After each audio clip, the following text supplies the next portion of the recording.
우리 함께 성경 말씀 보십니다. 베드로전서 2장 4절에서 9절까지 있는 말씀입니다. 베드로전서 2장 4절에서 9절까지 말씀, 제가 한 절, 여러분 한 절 교대로 보십니다. 주님께 나아오십시오. 그는 사람에게는 버림을 받으셨으나 하나님께는 택하심을 받은 살아있는 귀한 돌입니다. 살아있는 돌과 같은 존재로서 여러분도 집 짓는 데 사용되어 신령한 집이 됩니다. 그래서 여러분은 예수 그리스도로 말미암아 하나님께서 기쁘게 받으실 신령한 제사를 드리는 거룩한 제사장이 되십니다. 성경에 이런 말씀이 있습니다. 보아라, 내가 골라낸 귀한 모퉁이 돌 하나를 시온에 둔다. 그를 믿는 사람은 결코 부끄러움을 당하지 않을 것이다. 그러므로 이 돌은 믿는 사람들인 여러분에게는 귀한 것이지만 믿지 않는 사람들에게는 집 짓는 자들이 버렸으나 모퉁이의 머릿돌이 된 돌이요. 또한 걸리는 돌과 넘어지게 하는 바위입니다. 그들이 걸려서 넘어지는 것은 말씀을 순종하지 않기 때문이며 또한 그렇게 되도록 정해 놓으셨기 때문입니다. 그러나 여러분은 택하심을 받은 족속이요 왕과 같은 제사장들이요 거룩한 민족이요 하나님의 소유가 된 백성입니다. 그래서 여러분들은 어둠에서 불러내어 자기의 놀라운 빛 가운데로 인도하신 분의 업적을 여러분이 선포하는 것입니다. 아멘. 아멘. 지금 우리 한국 교회는 아주 정신을 못 차릴 정도로 공격을 많이 받고 있습니다. 우리 그리스도인들을 미워하고 이유 없이 비난하고 미워하는 사람들이 참 많은 것 같습니다. 근래 또 교회 모임을 통해서 코로나가 전염되었다 이런 보도들이 이어져서 교회가 완전히 죄인처럼 아주 취급되고 있는 것을 느낍니다. 갈수록 전도가 어렵게 되지 않을까 하는 걱정도 되고요. 이 교인들이 참 많이 운신의 폭이 좁아지겠다 이런 생각이 들어요. 어떤 면에서 보면 한편에서 볼 때 좀 너무 정부가 교회를 몰아세운다는 느낌도 들고 언론이 너무 일방적으로 확대 해석해서 공격하고 있다 이런 생각도 들지 않는 것은 아닙니다. 그렇지만 우리가 억울함을 토로하고 정부와 언론을 미워하기보다는 교회가 어쩌다가 이렇게 사회로부터 비난을 받고 미움을 받게 되었을까, 우리 자신을 한번 겸허하게 돌아보는 기회로 삼아야 한다고 생각이 듭니다. 오늘 우리가 읽은 말씀에 이런 부분에 정말 좋은 교훈이 되는 중요한 말씀이 담겨 있다고 보여져요. 우리 2장 9절 말씀을 보면 그러나 여러분은 택하심을 받은 족속이요 왕과 같은 제사장들이요 거룩한 민족이요 하나님의 소유가 된 백성입니다. 이렇게 기록이 되어 있어요. 여러분은 누구입니까? 여기서 여러분은 했는데 여러분은 오늘 우리들이에요. 우리들 그리스도인들, 예수님을 구주로 모신 사람들, 예수님을 머리로 모시고 예수님의 몸이 된 교회를 가리키는 말씀입니다. 그래서 우리가 누구냐? 하나님께 선택된 족속이다. 왕과 같은 제사장들이다. 다시 말해서 중요한 인물이라는 것입니다. 그리고 하나님께 부름을 받은 거룩한 나라요, 바로 하나님이 소유하시는 자랑스러운 하나님의 백성입니다. 여러분 자신을 어떻게 생각하세요? 내가 보기에도 나는 별로 별 볼 일 없는, 시시하기 짝이 없는 그런 존재라고 생각을 하세요? 하나님께서는 특별히 구별하셔서 존귀하게 만드셨다고 말씀해줘요. 오늘 한번 우리 자신을 향해서 외치는 기분으로 한번 저를 따라해 보실래요? 나는 선택받은 선민이다. 나는 왕과 같은 제사장이다. 나는 그분의 거룩한 나라다. 한 번만 더 합시다. 나는 하나님의 소유가 된 백성들이다. 예, 어떤 느낌이 드세요? 이래도 시시하고 별 볼 일 없는 존재입니까? 느낌이 좀 확 달라지지 않나요? 좀 어깨가 쫙 펴지고 좀 가슴이 쭉 올라오지 않나요? 그렇습니다. 우리는 특별한 사람들입니다. 겉으로 보기에 어떻게 보여도 그게 중요한 게 아니에요. 왜? 하나님께서 우리를 아주 존귀하게 여기시거든요. 우리를 선택하셨거든요. 선민이라고요. 여러분 자부심을 가지고 살 수 있기를 바랍니다.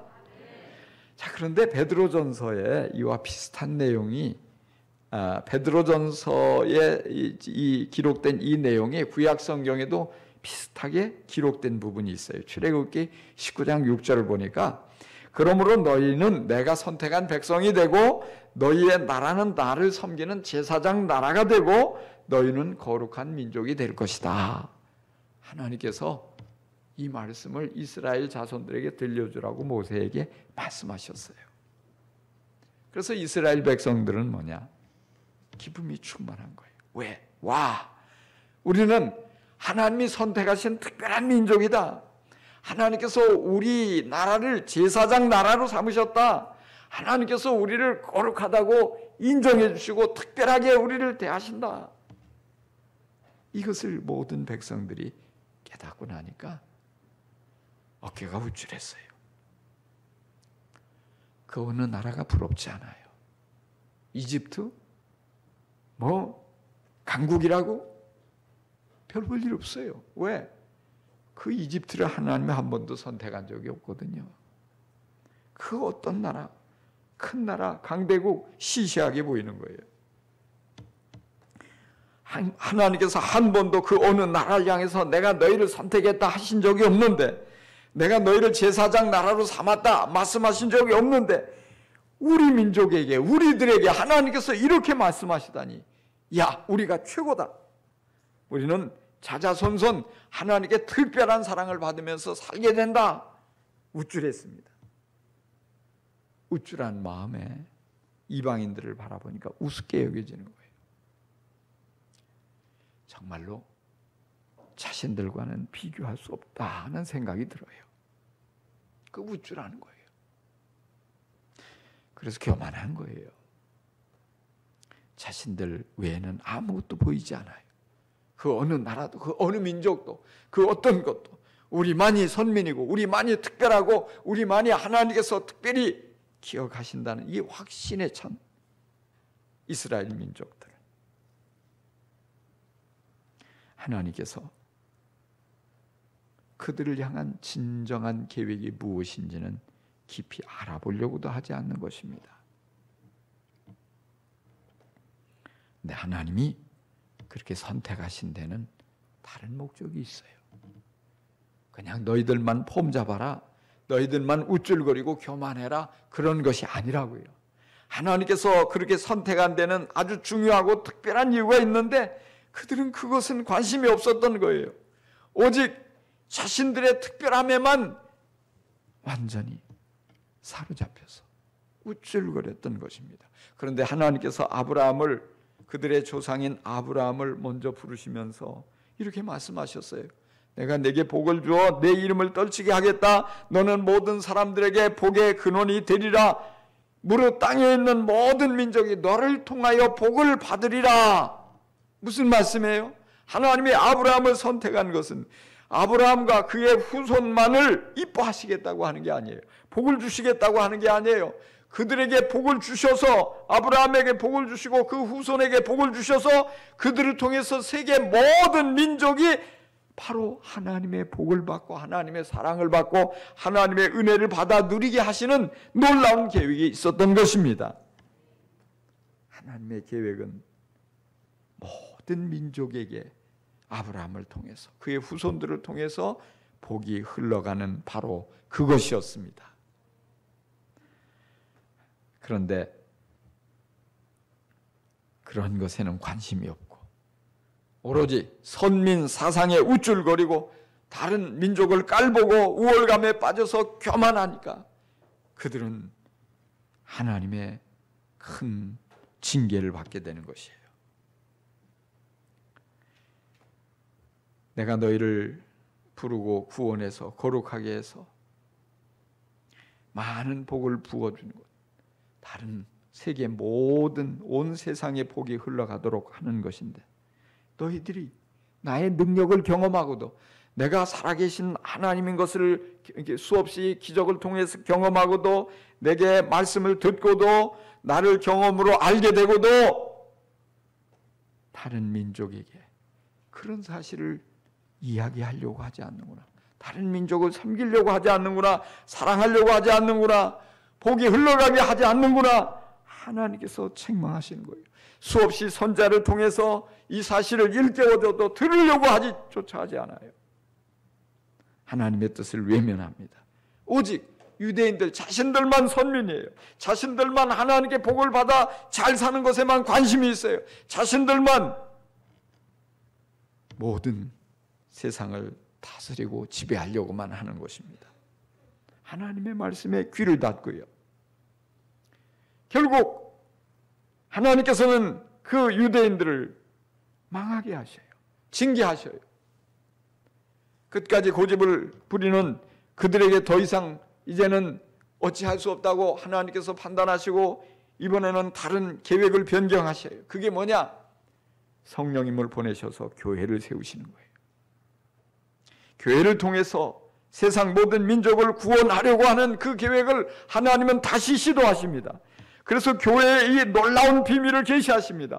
교인들에게 복을 주십니다. 교인들에게 능력을 주십니다. 교인들에게 세상 만민에게 하나님의 사랑과 하나님의 능력과 하나님의 복이 흘러가게 하는 일에 앞장서도록 사명을 주십니다. 할렐루야. 교회만이 소망이 있습니다. 사람들을 범죄하고 타락하게 만들고 결국 하나님과 원수가 되게 만들어서 멸망시키려는 사단의 간교한 공격에 맞서서 하나님께서 그들을 구원하시고 세상 만민을 구원하시고 만민에게 복이 흘러가게 하시고 만민에게 은혜를 입히시는 방법으로 하나님은 교회를 정하셨어요. 교회를 선택하셔요. 교회는 하나님의 히든 카드입니다. 할렐루야. 교회에 똑같은 말씀을 주신 거예요. 교회를 향해서 바로 오늘 2장 9절에 바로 여러분은 택하심을 받은 족속이요 선민이라는 거예요. 여러분은 왕같은 제사장들이요 거룩한 민족이요 하나님의 소유가 된 백성입니다. 그렇게 말씀하시면서 그래서 여러분을 어둠에서 불러내어 자기의 놀라운 빛 가운데로 인도하신 분의 업적을 여러분이 선포하게 하려는 것입니다. 할렐루야. 어떻게 됐을까요? 교회는 이스라엘 백성들이 실패한 그 놀라운 일을 해냈습니다. 이스라엘 백성들이 꿈도 꾸지 못했던 어마어마한 일들을 해냈습니다. 이스라엘이 전혀 시도하지 않았던 크고 놀라운 일을 해냈습니다. 교회는 초창기부터 엄청난 박해를 받았지만 수없이 어마어마한 방해를 받았지만 이 모든 것을 극복하며 하나님의 사랑을, 하나님의 은혜를, 하나님의 구원의 진리를 민족의 장벽을 뛰어넘어서 세계 모든 민족에게 전했습니다. 할렐루야. 나라의 경계를 넘고 문화의 장벽을 넘고 어떤 언어의 이런 한계를 뛰어넘고 종교적인 방해를 뛰어넘어서 아시아로, 유럽으로, 아프리카로, 아메리카까지 찾아가서 복음을 전해서 그 모든 세상을 변화시켜 왔습니다. 그렇게 복음이 전해지는 곳마다 하나님의 놀라운 능력이 나타났습니다. 복음이 전해지는 곳마다 하나님의 복이 흘러들어갔습니다. 복음이 전해지는 곳마다 하나님의 사랑이 흘러들어가 넘쳐났습니다. 사람들의 마음에 사랑이 넘쳐나게 되었습니다. 하나님이 크게 기뻐하시며 그 교회와 2000년 동안 계속 함께 계시며 놀라운 역사를 이루셨습니다. 교회는 세상이 볼 때는 너무 시시하고 인원도 작고 볼품없는 사람들이 모여서 기도하고 복음을 전하고 저들이 뭘 할까 싶은데, 그런데 그 소수의 그리스도인들이 가는 곳마다 놀라운 변화가 일어난 거예요. 놀라운 역사가 일어나는 것입니다. 그 아름답게 변화되어지는 것입니다. 우리나라는 어떻습니까? 백수십 년 전 우리나라는 세계에서 가장 가난한 나라였습니다. 좀 부끄러운 얘기지만 세계에서 아주 미개한 나라였어요. 소망이 없는 그런 나라였어요. 망해가는 나라. 그런데 선교사들이 복음을 들고 들어왔습니다. 그래서 학교를 세우고 아이들을 모아서 가르칩니다.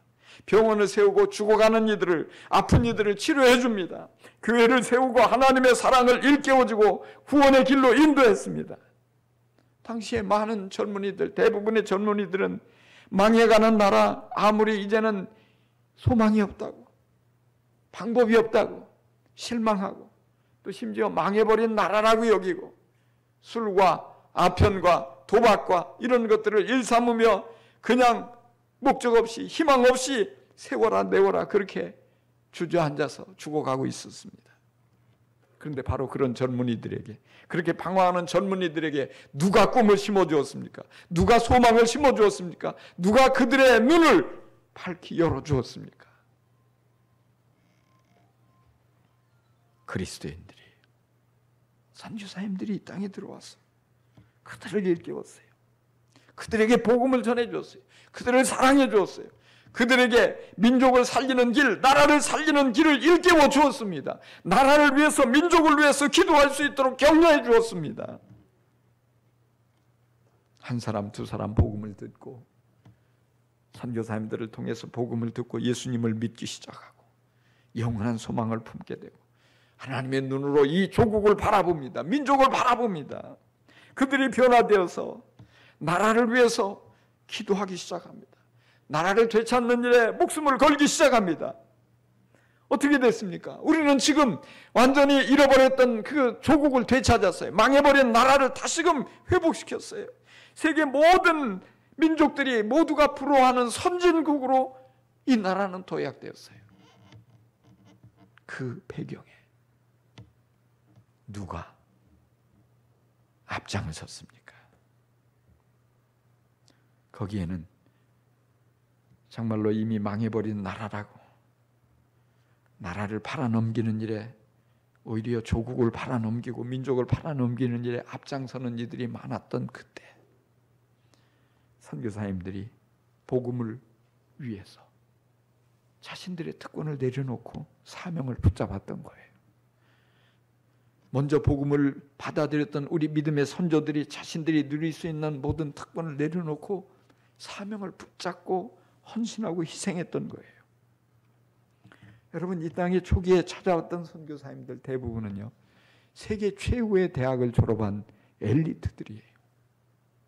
최고 명문 대학을 졸업하고 박사학위를 받고 그리고 의사면허를 갖고 있고, 그렇게 탁월한 이들이 얼마든지 미래가, 장래가 보장된 좋은 조건을 누리며 잘 살 수 있었지만 그걸 내려놓고 어둠 속에 갇혀있는 이 조선 땅으로 찾아왔어요. 사랑하는 가족이 전염병으로 죽어가지만 조선을 사랑하고 자신의 특권을 내려놓고 오직 이 땅에 모든 것을 쏟아부었던 것은 오직 한 가지 사명 때문이었어요. 하나님께서 복음을 통해서 주셨던 그 사명을 붙잡고 그 사명에 사로잡혀 그 사명을 위해서 자신을 포기하며 자신의 인생을 여기에 쏟아부은 그들이 있었기 때문에 기적이 일어난 거예요. 능력이 나타난 거예요. 그런데 지금 우리 한국 교회의 모습은 어떻습니까? 오늘 우리들의 현 주소는 어떻습니까? 우리는 지금 사명에 붙잡혀 살아가고 있습니까? 아니면 특권에 더 집착하고 있는 것은 아닙니까?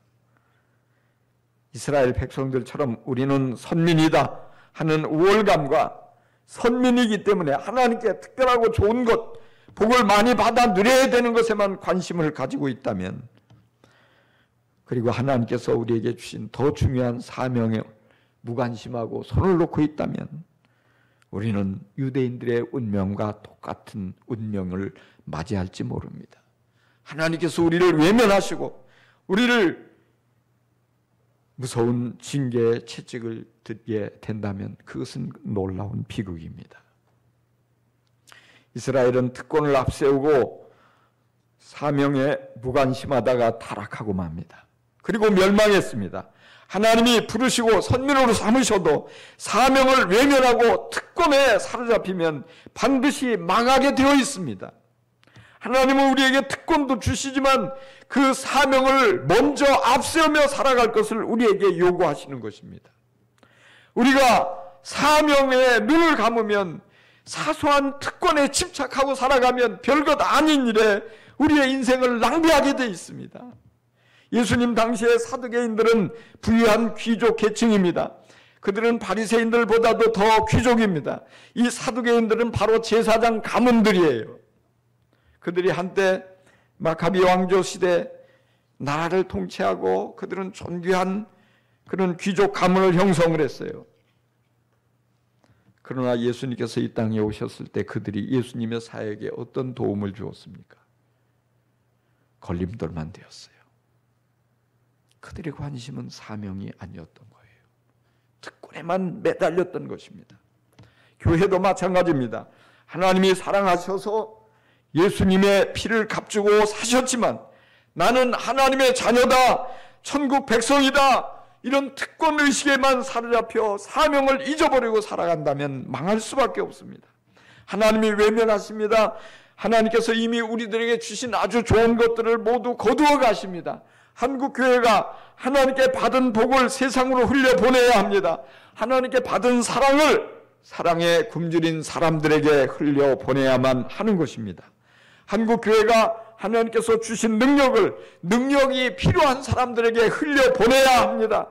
하나님께서 내게 주셨으니까 나만 누리면 된다는 생각은 하나님께서 기뻐하지 않으십니다. 하나님이 우리 교회에 주셨으니까 이것은 우리 교회 것이고 우리 교회만을 위해서 사용해야 한다는 그 생각, 그것이 함정입니다. 그걸 깨트려 버려야 합니다. 하나님께서 우리 가정에 주셨으니까 이것은 우리 가정만 누려야 한다는 이 생각에 사로잡히면 그때부터 우리는 내리막입니다. 망하고 말 수밖에 없습니다. 고이게 하지 말고 흘려보내야만 하는 것입니다. 그것은 내 것처럼 하나님이 내게 주신 것, 내 것으로만 보여지지만 사실은 내 것이 아닙니다. 하나님이 맡겨주셨기 때문입니다. 하나님께서 다른 사람을 생각하면서 네가 나를 대신해서 내 이름으로 전해주어라 맡겨주셨기 때문입니다. 그래서 여러분을 어둠에서 불러내어 자기의 놀라운 빛 가운데를 인도하신 분의 업적을 여러분이 선포하는 것입니다 라고 명확하게 사명을 기록해주고 있어요.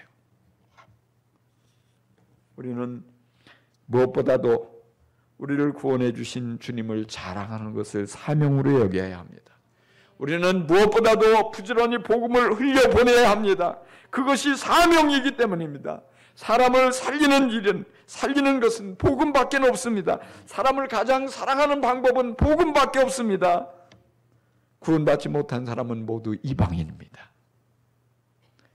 이방인이기 때문에 나는 선택받은 민족이고 구원받은 백성이고 그래서 내가 너보다 우월하다. 아닙니다. 사명을 모르고 생각하는 것입니다. 불쌍히 여기는 눈으로 바라봐야 합니다. 안타까운 마음으로 바라봐야 합니다. 어려움이 많지만 앞으로 더 어려움이 크겠지만 그러나 그 영혼을 사랑하기 때문에 그 영혼을 불쌍히 여기기 때문에 그럼에도 불구하고 거절당하고 모욕을 당해도 우리는 복음을 들고 다가가야 하는 것입니다. 저는 우리 교회가 이 일에 아주 크게 쓰임받게 되기를 간절히 기대하고 기도합니다. 제가 금년 연초부터 정확하게는 지난해 말부터 하나님께서 제게 부담감을 주셔서 복음에 관한 책을 또 한 권 썼습니다. 구약에서 복음을 찾아내 이야기로 복음을 쉽게 전할 수 있도록 이야기로 만나는 복음을 썼습니다. 하나님께서 부담을 주시고 또 감동을 주셔서 이것을 아주 고생을 하며 잘 썼어요. 그래서 원고를 완성해서 이제 사파가 그린 그림과 함께 요단 출판사로 출판을 하도록 제가 한 주간 전에 보냈습니다. 그리고 제가 한 3개월 전부터 그 쓴 책 내용을 가지고 이야기 복음으로 유튜브 방송을 찍어서 이제 방송을 하고 있습니다. 참 이걸 만들면서 이 직접 대면을 꺼리는 이런 비대면의 시대에 비대면 전도법으로 아주 참 좋겠다 이런 생각을 갖게 되었어요. 여러분도 한 번씩 이 유튜브에 들어가서 이야기 복음 치면 제가 쓴 게 지금 한 12편 방송이 되는데 쫙 나옵니다. 한 번씩 들어보시고 괜찮은 거 있으면 믿지 않는 사람에게 보내주면서 내가 이거 보니까 참 재밌던데 한번 들어보라고, 한번 보라고. 이게 이제 전도입니다. 전도하는 거예요. 근데 뭐 그렇게 한다고 다 보겠습니까만 그래도 이게 뭘 보냈을까 궁금해서 한번 열어보면 들어보면 이제 그러고서 마음이 성령님이 감동시켜 주셔서 예수님을 믿으면 그 사람이 구원받는 것이에요. 그래서 이런 우리가 이 일에 이렇게 함께 저는 이제 책을 쓰고 이걸 방송을 하고 또 여러분도 이거 활용을 해서 이 복음이 전해지면 참 좋을 것 같은 생각이 들어요. 제가 왜 책을 쓰고 유튜브 방송을 하는지 아십니까? 한마디로 사명 때문에 합니다. 사명 때문에. 사실 책을 쓰다 보니까요. 남이 쓴 책을 보니까 뭐 이렇게 유치해 또 이렇게 시시해 이렇게 이런 생각을 가지고 금방 읽고 던져버리고 하는데 내가 써보니까요. 참 책 쓰는 게 보통 어려운 게 아니더라고요. 이게 좀 한 번 쓰고 두 번째 쓰니까 더 잘 쓰고 싶고 사람들에게 읽혀지게 쓰려고 하니까 온갖 뭐 머리 신경도 많이 쓰이고 또 어떤 데는 막 너무 책 쓰는데 집중하다 보니까 밥 먹는 것도 잊어버리고 심지어는 화장실 가는 것도 잊어버리고 또 어떤 데는 막 너무 집중하다 보니까 머리가 아파가지고 아주 쩔쩔매고 그래요. 그러니까 옆에서 아내가 책 쓰지 말라고 괜히 책 쓴다고 하다가 과부 되겠다고. 근데 이제 하여튼 사명이니까 그래도 하는 거죠. 어떤 분이 그래요. 목사님 유튜브 방송하면 돈 많이 번다지요? 광고 나가고 하면 돈 많이 번다고. 돈이 되겠습니까 그게? 근데 사실은요. 오히려 돈이 들어가요. 돈이 들어가. 방송하는 데 들어가고 화가에게 그림 그렸으니까 나는 처음에 출판사에서 다 돈 줄 줄 알았더니 출판사에서 안 준다고. 그래서 제 돈이 들어가는 거예요. 근데 이게 돈 벌려고 하는 게 아니거든요. 돈이 오히려 들어가지만 책과 영상을 통해서 복음을 듣는 사람이 몇 사람이라도 나온다면 구원받는 사람이 몇 사람이라도 나온다면 아니 이걸 통해서 이것이 온 세상에 우리나라뿐 아니라 세계에 정말 다른 민족들을 구원하는 일에 쓰임받게 된다면 이것처럼 좋은 일이 어디 있냐고요. 내가 목사가 돈 벌려고 목사 된 게 아니고 사명 때문에 됐는데 이 사명을 감당할 수 있다면 이것처럼 좋은 게 어디 있습니까? 저는 그 확신을 가지고 하는 거예요. 이 사실은 하다 보니까 자꾸 이제 그런 생각이 들어요. 요즘은 조회수가 신경이 쓰이잖아요. 그래서 처음에 1회는 1200회 정도 됐어요. 근데 자꾸 줄어드는 거예요. 지금은 200회도 잘 안 넘어가. 200회도. 그러니까 내 마음으로 본래 계획은 이제 한 책을 2권 더 써서 한 2년은 유튜브 방송으로 복음을 한 100편은 내지 생각했는데 한 1년 해가지고 한 10,000회 정도 평균 10,000회가 안 넘어가면 그만하자. 50회만 해도 충분하지. 뭐 1년만 해도 충분하지. 지금 이런 생각이 드는데 모르겠어요. 그래도 중요한 거는 또 주님이 그때 또 계속 하라고 하시면 해야 되죠. 조회수와 상관없이 내 마음이 어떻든 간에 정말 여러분 이걸 위해서 기도해 주세요. 저는 그래요. 여러분들은 어떻게 생각할지 모르지만 제 생각은 이거는 제가 시도를 시작을 했지만 우리 교회가 하는 거라고 생각을 해요. 책을 쓴 사람은 저지만은 여러분들이 이걸 자꾸 사용해서 영혼 구원하는 일에 이것이 열매가 맺혀지면 주님 앞에 우리가 함께 상을 받는 거죠. 이 일이 잘 되도록 여러분들이 기도해 주시고, 그래서 많은 사람들이 복음을 듣게 되고 많은 사람에게 복음이 흘러가고 하나님의 사랑이 흘러가면 저와 여러분이 주님 앞에 똑같이 칭찬을 듣고 상 받는 게 아니겠습니까? 하나님께서 정말 저를 사용하시고 여러분들을 사용하셔서 우리 예수님, 참 좋으신 예수님이 더 많은 사람들에게 알려지고 하나님의 사랑이, 하나님의 능력이, 은혜가 흘러 들어가서 사람들이 좋아지고 구원받게 되고 행복해지고 하나님의 놀라운 능력 안에서 정말 새로운 길이 활짝 열리도록, 그 일에 우리를 주님이 쓰시도록 여러분 기도해 줄 수 있기를 바랍니다. 하나님께서 우리를 선민으로 삼으셨습니다. 하나님께서 우리를 제사장으로 삼으셨습니다. 우리를 거룩한 나라로 삼으셨습니다. 하나님의 소유로 하나님께서 도장을 꽝 찍었습니다. 그리고 어마어마한 사랑을 부어주십니다. 이것은 엄청난 특권입니다. 그렇지만 이것을 특권으로만 보면 안 됩니다. 사명으로 보아야 합니다. 하나님의 특권을 주실 때는 사명을 함께 주시는 거예요. 사명도 위대한 사명입니다. 세상을 새롭게 하는 하나님의 놀라운 방법입니다. 그런데 하나님께서 그 일에 우리와 함께 하시자고 손을 내미셨어요. 하나님께서 주신 복을, 하나님께서 우리에게 베푸신 그 사랑을, 하나님의 놀라운 능력을, 무엇보다도 복음을 흘려보내는 것을 통해서 우리가 앞장서서 순종함으로 하나님께 칭찬을 듣고 인정을 받고 하나님께 계속해서 쓰임받고 계속해서 하나님께 붙잡혀 하나님의 도구가 되는 선민으로 여러분 영원히 기억되고 사랑받게 되기를 주의 이름으로 간절히 축원합니다. 축원합니다.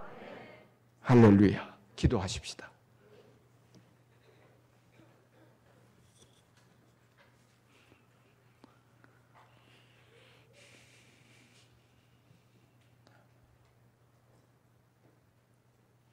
하나님 아버지, 내가 무엇이라고, 오늘 이 우리 민족이 무엇이라고, 우리들이 무엇이라고 이처럼 사랑해 주시고 구원하시고자 하나님이 사랑하는 존귀한 이들을 이 땅에 보내주셨는지요. 하나님께서 귀히 여기시고 정말로 외아들보다도 더 아끼며 사랑하시는 그 사람들을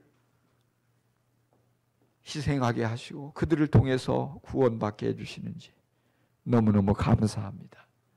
하나님 아버지, 오늘 이렇게 구원받아 선민이 된 우리들, 하나님께 정말 이렇게 거룩한 제사장으로 부름을 받은 우리들, 이렇게 특권과 함께 놀라운 사명이 우리에게 주어졌는데 그것을 행여나 우리가 잊고 살지는 않았는지요. 사명을 등한히 하지는 않았는지요. 저희들 다시 한번 그 사명을 떠올립니다. 그 사명을 붙잡기를 원합니다. 그 사명을 위해서 우리도 온전히 우리 자신을 포기하며 순종하기를 원합니다. 믿음을 더하여 주옵시고 우리가 용기를 내어서 그 사명에 도전하게 하여 주옵소서. 그래서 하나님의 사랑이 흘러가는 통로가 되게 해주시고 하나님의 은혜가 흘러가는 도구가 되게 해주시고 하나님의 구원의 귀한 도구가 될 수 있게 하여 주옵소서.